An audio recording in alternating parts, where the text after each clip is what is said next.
నూలు నూలులో శతాబ్దాల గౌరవం, పట్టు పరంపరకు ప్రతీక, సంప్రదాయానికి శాశ్వత చిరునామా సఖీ. రమగారు, శ్రీరామనవమి శుభాకాంక్షలండి.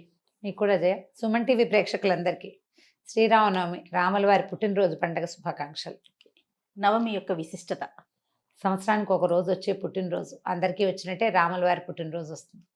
అయితే అందరి పుట్టినరోజులు వేరు, రాముల వారి పుట్టినరోజు వేరు. మరి శ్రీరాముడి పుట్టినరోజు అంటే మనుషులకి మానవ జీవితం ఎట్లా ఆదర్శవంతంగా ఉండాలో తెలియజేసిన మహానుభావుడు, మర్యాద పురుషోత్తముడు రాముడు. తండ్రికి 3 భార్యలుండి 3 భార్యల్లో పెద్ద భార్య కుమారుడైన రాముడు ఏకపత్ని వ్రతుడు. ఇలా కూడా చేయొచ్చు, ఏకపత్ని వ్రతుడుగా ఉండొచ్చు అనే మాటకి స్పష్టంగా మొదటి రోజు నుంచి చివరి రోజు వరకు అలాగే ఉన్నాడు. ఆమెతో కలిసి ఉన్నప్పుడు ఆమెతోటే ఉన్నాడు, ఆమె లేనప్పుడు ఆమెతోటే ఉన్నాడు. ఆయన ప్రతి విషయంలోనూ ఒకటే మాట, ధర్మం తప్పకపోవటం, ఆడిన మాట తప్పకపోవటం, స్మితపూర్వ భాషిగా ఉండటం, నవ్వుతూ మాట్లాడడం, ఎవరినైనా తను ముందు పలకరించటం, నేను రాజుని, చక్రవర్తిని, రాజకుమారుణ్ణి లాంటి భావాలు లేకుండా మానవుడు పరిపూర్ణమైన మనిషి ఎలా ఉండాలి అనేది చూపించిన శ్రీరాముడి పుట్టినరోజు సంవత్సరానికి ఒక్కసారి సరిగ్గా చేసుకుంటే 364 రోజులు అదే విధంగా మన జీవితాలు ఉంటాయి.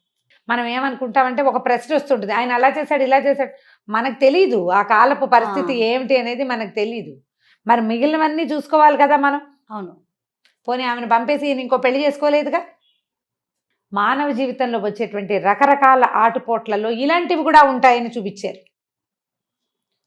ఇలా కూడా చేయవలసి వస్తుంది, అవును, ఇలాంటివి కూడా ఎదుర్కోవాల్సి వస్తుంది అని అని చూపించడం కోసం. అది అంతే, దాని మీద ప్రశ్నించకూడదు. ఓకే. అయితే ఇలా రాముల వారి పుట్టినరోజు ఏడాదికి ఒకసారి చేసుకుంటాం. ఆ రోజునే సీతారామ కళ్యాణాన్ని కూడా చేయటం మన అదృష్టం. కొంతకాలం క్రితం అంటే తొలి కాలంలో లేదు, తర్వాత కాలంలో ఇది మొదలుపెట్టి చేయడం మొదలుపెట్టాం. సీతారాముల కళ్యాణం మనకు తెలిసినట్టుగా సీతా స్వయంవరము అట్లా జరగల. మనం కథాంశాలుగా రకరకాలుగా చెప్పుకుంటూ ఆయన విల్లు విరవంగానే అందరూ కంగారు పడ్డారు, సీతాదేవి పరిగెత్తుకొచ్చి దండేసింది, అలాంటి కథలు వింటాం. అవే కదా మనం సినిమాల్లో చూస్తాం. అవి మనకి ఏంటంటే సన్నివేశం ఆకట్టుకునేలాగా ఉండటం కోసం చేయబడింది. వీళ్ళు అక్కడికి వెళ్ళిందే వేరే కారణం, సీతా స్వయంవరానికి వెళ్ళలేదు. అవునట, అసలు కళ్యాణం కోసమే ఆయన వెళ్ళలేదు, అట్లా అసలు జరగనే లేదు. దీనికి పూర్వగాథ ఏం చెప్తారంటే మనకి రామాయణంలో కనపడుతుంది. పిల్లలకి వివాహాలు చేయాలని భావించారు. అప్పట్లో రాముడికి ఎంత 12-13 సంవత్సరాల వయసు. అందరూ ఒకటే, రాముడికే కాదు, వాళ్ళు నలుగురు ఒకసారి పుట్టిన వాళ్లే, నక్షత్రాల తేడాతోటి. అంతే ఈయన పునర్వసు నక్షత్రంలో పుట్టాడు, తర్వాత నక్షత్రాల్లో వాళ్ళు నలుగురు, మిగిలిన వాళ్ళు పుట్టేశారు.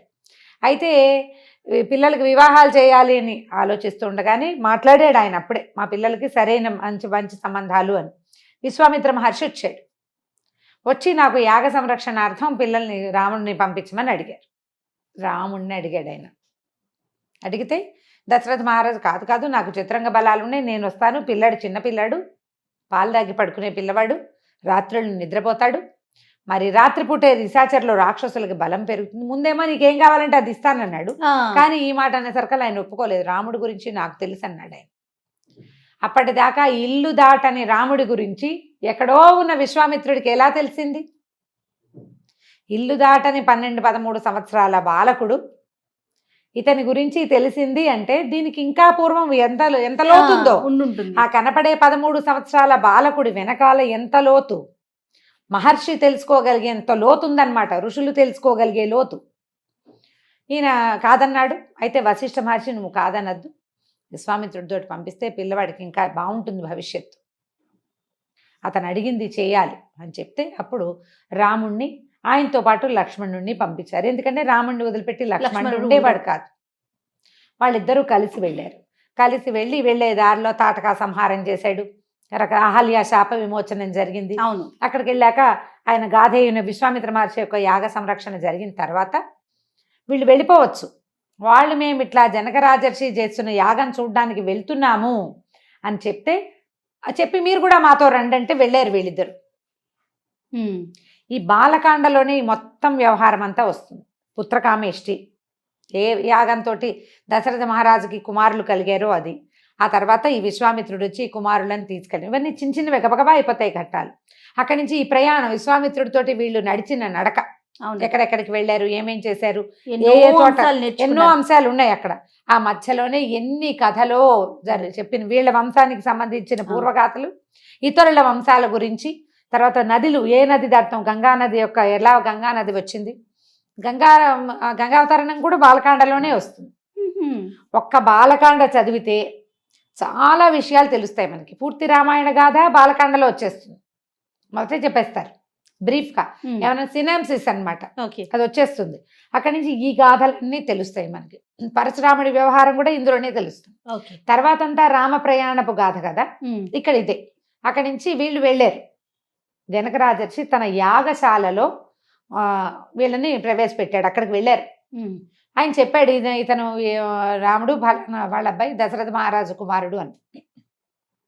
అప్పుడు వాళ్ళు ఏం చెప్పారంటే, ఇలా ఈయన దగ్గర ఒక శివధనువు ఉంది, వీళ్ళ వంశంలో మొట్టమొదటి వాడికి, మొదటి తరాలకు చెందిన వాళ్ళకి న్యాసంగా ఉంచారు. అది న్యాసం అంటే నీ దగ్గర ఉంచు, నేను తర్వాత తీసుకుంటాను అని. ఓకే. వీళ్ళకి గిఫ్ట్ కాదు, అది గిఫ్టు వరము కాదు, న్యాసంగా ఉంచబడింది. మీ ఇంట్లో ఉంచు చేయ, తర్వాత తీసుకుంటాను లాగా. ఓకే. అట్లా ఉంచబడింది. ఆ ధనస్సుని అబ్బాయి చూస్తాడంటే తెప్పించారు, ఫలానా చోట ఉందని. అప్పుడు ఆయన ఏం చెప్పాడంటే, ఈ ధనస్సుని ఎక్కువ పెట్టలేరు, ధనస్సు మహాబరువు, పరమేశ్వరుడు ధరించిన ధనస్సు. ఎవరైతే దీన్ని ఎత్తుతారో వారికి నా కుమార్తెని ఇస్తానని నేను అనుకున్నాను. వీర్యశుల్క అంటారు. ఆ ఎవరైతే మహావీరుడు అవుతాడో అతనికి కూతురునిస్తాను అని పెట్టుకున్నానని చెప్పాడు. ఎక్కువ పెట్టని ఈయన అడిగాడు, నేను ప్రయత్నించనా అని. వివాహం కోసం కాదు, ఆ ధనస్సు ఒక ధానుష్కుడు, ఒక విలువిద్యలో ప్రావీణ్యత ఉన్నవాడికి తను వాడే వస్తువు, ఒక కొత్త వస్తువు కనపడితే దాని మీద ఒక ఉత్సాహం ఉంటుంది. క్రికెటర్కి క్రికెట్ బ్యాట్లు చూడంగానే ఏమిటి బ్యాట్ యాంగిల్ బాగుందా లేదా చూస్తారు. అట్లా ఈ ధనుర్విద్యలో ప్రావీణ్యత కలిగినటువంటి శ్రీరాముడు ఆ ధనుస్సుని పరిశీలించడానికి తీసి ఎక్కువ పెట్టాలంటే దానికి ఏం చేస్తారో, ధనుస్సు ఇట్లా ఇదిగా ఉండి తాడు ఒక పక్కన కట్టి ఉంటుంది, తాడు రెడీగా పెట్టి ఉండదు. అవునవును. ఒట్టిది పట్టుకుంటాం, అల్లె త్రాడు ఎప్పుడు కావాలంటే అప్పుడు బిగించుకుంటారు. ఆ తాటిని పైన ఇట్లా లాగి పెట్టాలన్నమాట, వంచి కట్టాలి. వంచితేనే అది అప్పుడు బద్దీలా ఉన్నది ఇట్లా వంగి బాణంలా మన ధనుస్సు ఆకారంలోకి వస్తుంది. అవును. వంచేసరికల్లా మధ్యలోకి పెళపెళ అని విరిగిపోయి, ఎక్కువ పెట్టమంటే విరిచేశాడు. అంటే ఈ మేటి ధానుష్కుడు, అదే మహావీరుడు. అప్పుడు కుమార్తె నుంచి పెళ్లి చేస్తామన్నారు. ఆవిడొచ్చి దండేలా, దండ జరగలేదు. ఒప్పుకుంటే ఇప్పుడు విశ్వామిత్రుడికి రాముడు ఏం చెప్పాడంటే, మా నాన్న నీతో వెళ్ళమన్నాడు, నీతో వచ్చాను. వివాహం మా తండ్రి చేయవలసింది కదా, కాబట్టి మా నాన్నగారు ఒప్పుకుంటే పెళ్లి చేసుకుంటానన్నాడు రాముడు. ఎక్కడా పద్ధతి తప్పడు. అదే ఏ విషయంలో కూడా మీరు ఇక్కడ రెస్ట్ తీసుకోండి, మేము కబురు చేస్తామని వీళ్ళని ఇక్కడే ఉంచి దశరథుడికి ఆగమేఘాల మీద అంచగుర్రాల మీద కబురు అందిస్తే అప్పుడు ఆయన తన పరివారం వశిష్ఠాది మహర్షులతోటి సుమంత్రాది మహామంత్రులతోటి కలిసి వచ్చి వివాహానికి నాకు అంగీకారమే అని వివాహం చేసుకున్నాడు. మొత్తం 8-10 శ్లోకాల్లో 7 శ్లోకాల్లోనే పెళ్ళైపోతుంది. అప్పుడు ఇంకా మా తమ్ముడికి కూడా 2 కుమార్తెలు ఉన్నారు, నాకు ఇంకో కుమార్తె ఉంది, మీ 4 కుమారులకి మా 4 కుమార్తెల్ని ఇస్తామని వివాహం చేశారు. సింపుల్గా అయిపోతుంది. ఒక గద్దె మీద ఎక్కి చెరపెద్ద ఎత్తు పీఠ మీద ఉన్నారు, పెళ్లి చేసుకున్నారు. తల్లులు లేరు పెళ్లిలో. అవునట, తల్లులు లేరు అసలు. అప్పుడు రాచరికంలో తల్లులు వచ్చేవాళ్ళు కాదు. వెళ్ళాక తల్లులు అక్కడ ఏర్పరిచేవాళ్ళు, అక్కడ ఉండే మంగళ స్నానాలు అవన్నీ తల్లులు చూసుకునేవాళ్ళు, మగవాళ్లే వెళ్ళేవాళ్ళు. వివాహం అయిపోయింది, తీసుకుని వెళ్తుంటే పరశురాముడు ఎదురుపడ్డాడు. పరమేశ్వరుడి విల్లు విరిచిన వాడెవడో నేను చూస్తానని. ఆయన దగ్గర మహావిష్ణువు యొక్క ధనుస్సు ఉంది. విష్ణువు స్వయంగా ఇచ్చాడు ఆయనకి, దీన్ని పట్టుకోమని, దీన్ని ధరించమన్నాడు, దీన్ని ఎక్కుపెట్టు అని ఇచ్చాడు. ఇస్తే ఆ పుచ్చుకునేసరికల్లా ఆయన ఎక్కువ పెట్టగలిగాడు. మరి పరిపూర్ణావతారుడు కదా ఈయన. మహావిష్ణువు యొక్క పరిపూర్ణావతారమే శ్రీరాముడు, అంశావతారం పరశురాముడు, హంసతోటి జన్మించిన వాడు. అవునవును. దాంతో ఆయన నుంచి శక్తి కూడా వైష్ణవ శక్తి, ఆయనలో ఒక అహంకారం అనే మాయ కమ్ముకుని ఉంది, అది ఈయన లాగేసుకున్నాడు. అప్పటికి యువకుడు కాదు, 14 ఏళ్ల వాడే, చిన్నవాడు, బాలుడు. ఇంకా పెద్ద యువకత్వం వచ్చిన పురుష సింహపు స్వరూపంలో లేడు ఆయన. అయినా కూడా పరశురాముడిని చేయగలిగాడు.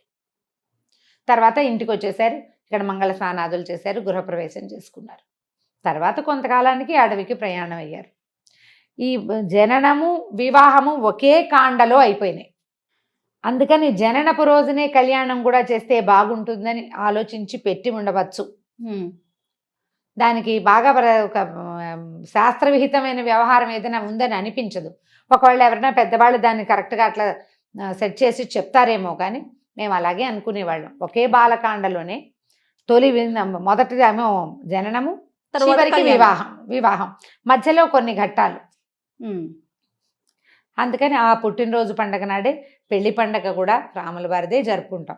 శ్రీకృష్ణాష్టమికి మనం కృష్ణుడి జననమే చేస్తాం, వివాహం వ్యవహారాలు లేవు. కానీ మరి శివరాత్రికి మాత్రం శివ కళ్యాణం చేస్తాం కదా. శివ కళ్యాణం శివుడి జననమైనా కూడా అది జననం కాదు, పరమేశ్వరుడు తన స్వరూపాన్ని చూపించాడు. అప్పటికి ఉన్నాడు ఆయన, పుట్టక కాదు, అదొక స్వరూపాన్ని చూపించాడు. అగ్నిస్తంభ రూపంలో ఉద్భవించాడు, కనపడ్డాడు అనమాట. ఆద్యంతాలు లేనివాడు అని.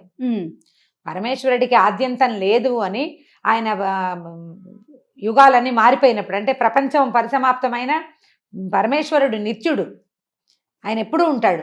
అది చూపించడం కోసం అగ్నిస్తంభ రూపంలో కనిపించాడు. కానీ అప్పుడు ఆ గౌరీ కళ్యాణం చేయటం తొలి కాలంలో ఏం చేసేవాళ్ళు అప్పుడంతా అభిషేకాలే చేసేవాళ్ళు. గౌరీ కళ్యాణం తక్కువ వినేవాళ్ళం. ఇప్పుడు మనకి చాలా దేవాలయాలు విధానాలు ఏర్పడ్డాయి, క్రమంగా కాలక్రమంలో మారుతాయి కదా. మనం అన్ని చోట్ల గౌరీ కళ్యాణాన్ని దర్శించే అవకాశం లభిస్తుంది. సీతారామ కళ్యాణం చేసుకుంటాం. సీతారామ కళ్యాణం జరిగే ఈ రాముల వారి పుట్టినరోజు పండుగ నాడు రామాయణంలోని కొన్ని శ్లోకాలైనా చదువుకోవచ్చు. ఏదైనా కొంత భాగాన్ని పారాయణ చేయొచ్చు.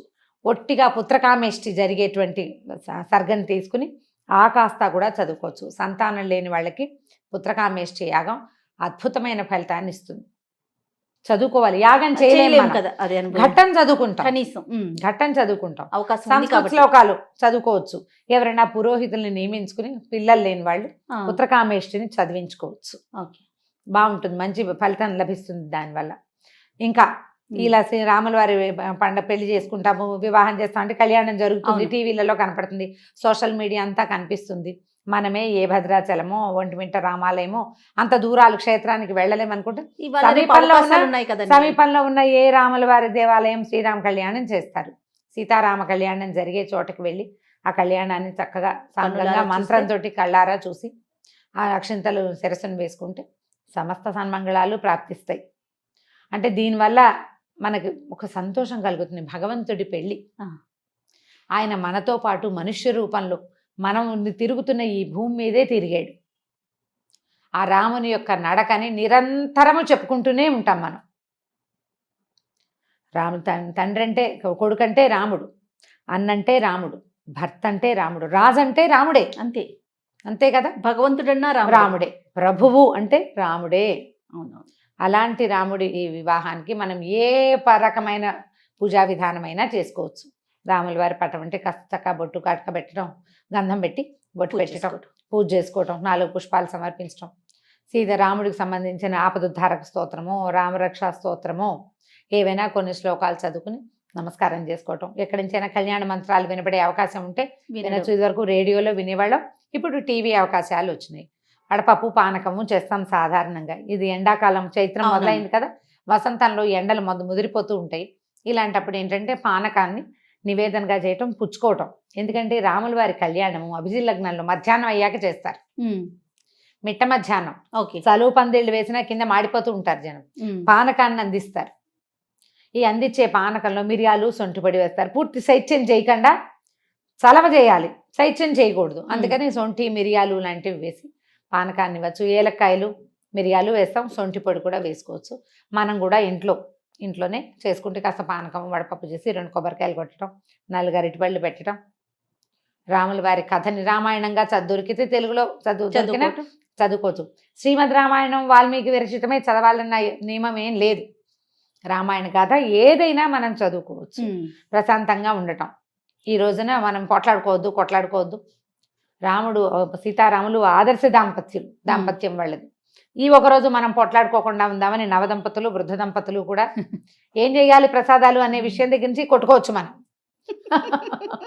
వాటిని మానేసి కొట్లాటలు లేకుండా ప్రశాంతంగా రాముల వారి పుట్టినరోజు మరియు పెళ్లి పండుగని చక్కగా జరుపుకుందాం. సంతోషంగా భగవంతుడికి నమస్కారం చేసుకోవటం, వచ్చే సంవత్సరం కూడా మనం ఇలాగే జరుపుకోవాలి. జరుపుకోవాలని కోరుకుంటూ, ఏదైనా కుదిరితే క్షేత్ర దర్శనం చేస్తామని ఒక నమస్కారం చేసుకుని ప్రశాంతంగా రాముల వారి పుట్టినరోజుని జరుపుకుందాం. తప్పకుండా రమ్మగారు. నమస్తే.